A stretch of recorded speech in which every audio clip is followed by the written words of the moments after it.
even when their cause is hopeless and their efforts futile and pointless and useless and death painful and guaranteed, he's decided to stop thinking for a while.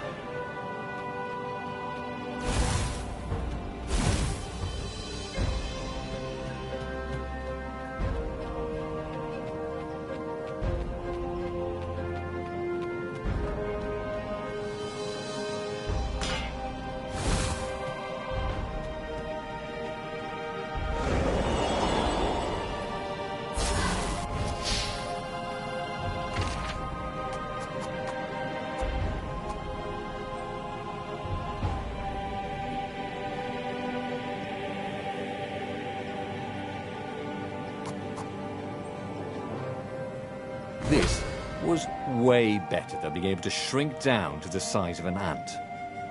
What was that all about, anyway?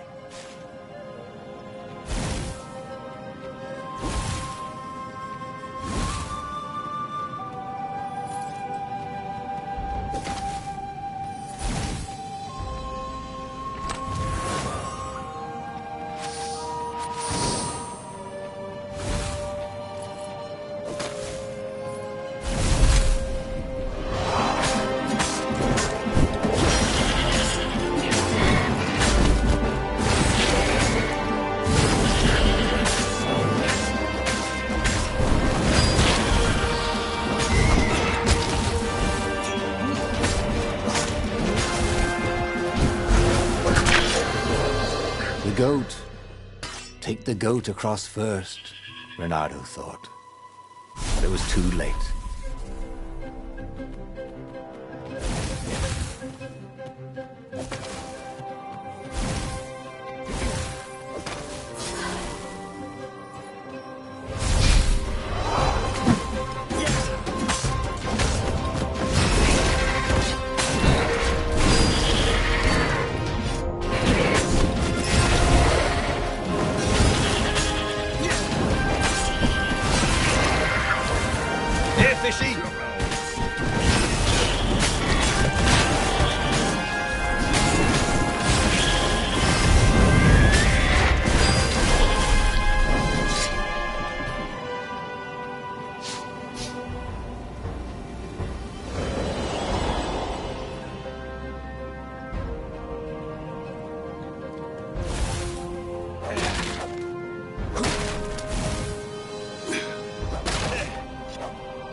Smashing things was fun.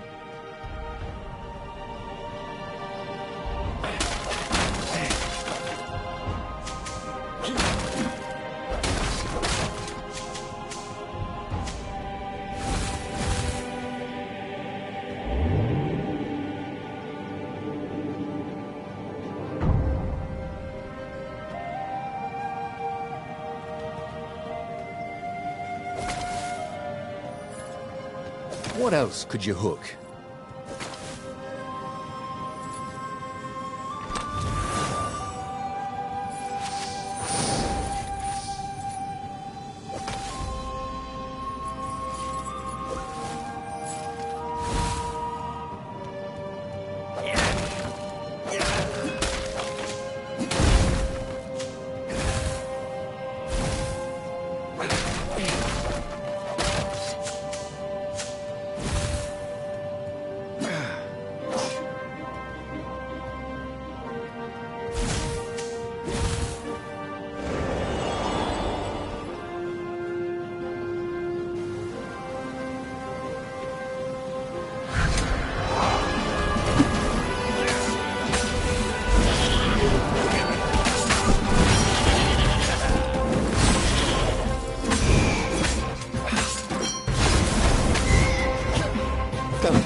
A very clever engineer named Elon Muskrat had got his start making floating platforms.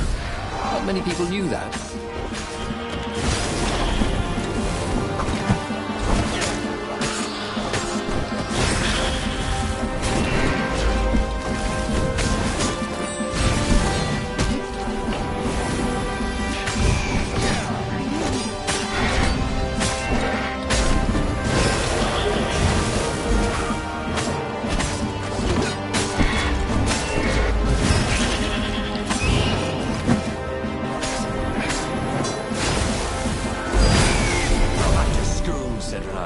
In your next life.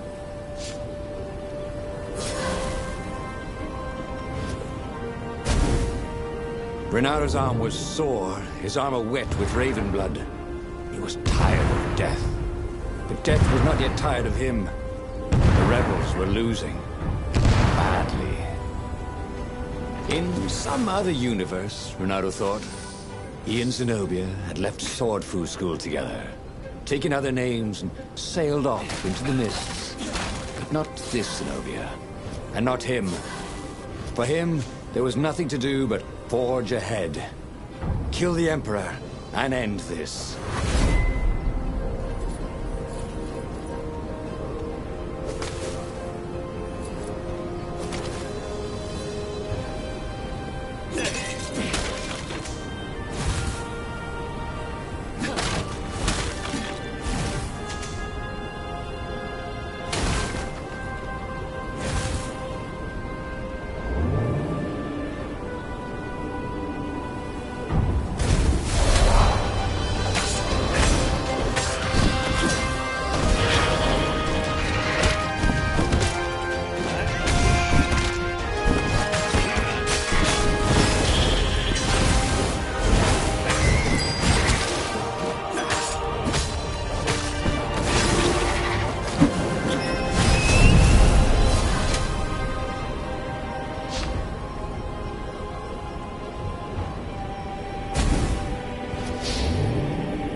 Soon he'd confront the Emperor.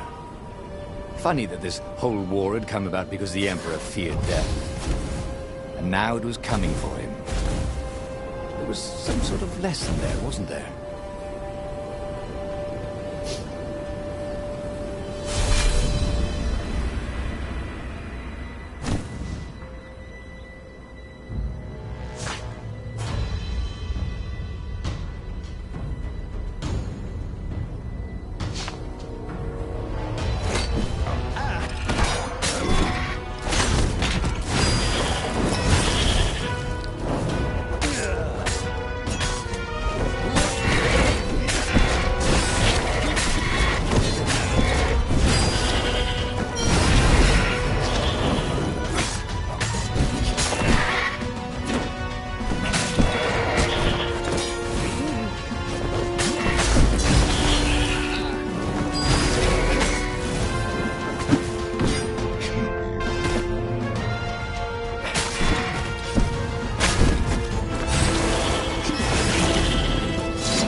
At last, he reached the Emperor's ship. Zenobia was there. Why'd you have to come back? She said, guess I'm just serving my destiny. He shrugged. You don't even know what that word means. She said, do you ever wonder if things have been different all the time? She said, and drew her sword. In the end, Bernardo lay bleeding out on the deck. Zenobia sat by his side, upset. "What are you so upset about?" he asked. "You wouldn't understand. Why didn't you tell me you were going to leave school? I was afraid you'd convince me not to." "I guess I'll have to buy you a drink in the halls of the Valiant then," he told her, and then he was gone. Okay, that was weird. He could have sworn he just died. Instead, he was on the Farfarer, sailing away from Ubar. And it was still burning. He'd fled burning Ubar years ago, hadn't he? And now he was back there. Had all those years fighting the Empire been nothing but a vision into the future? A useful vision if it was true. He'd learned something. Zenobia still had feelings for him.